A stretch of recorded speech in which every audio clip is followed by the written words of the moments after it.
আমি ভারত সরকারের প্রতি আহ্বান জানাচ্ছি, আগামী 25শে ডিসেম্বরের মধ্যে আপনারা খুনি মৃত্যুদণ্ডপ্রাপ্ত শেখ হাসিনা এবং আসাদুজ্জামান খান কামাল এবং হাদির হত্যাকারী হাদির উপরে আততায়ী যারা ছিল, তারা যদি ভারতে আশ্রয় নিয়ে থাকে তাদেরকে 25শে ডিসেম্বরের মধ্যে আপনারা হস্তান্তর করুন, প্রত্যর্পণ করুন।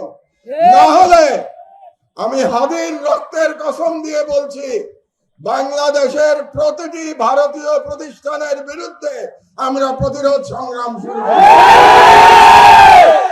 আমি সরকারের প্রতি আহ্বান জানাচ্ছি, 25 তারিখের মধ্যে যদি এই খুনিদের পাঠিয়ে দেওয়া না হয় বাংলাদেশে, তাহলে বাংলাদেশে কর্মরত প্রতিটি ভারতীয়ের ওয়ার্ক পারমিট বাতিল করতে হবে।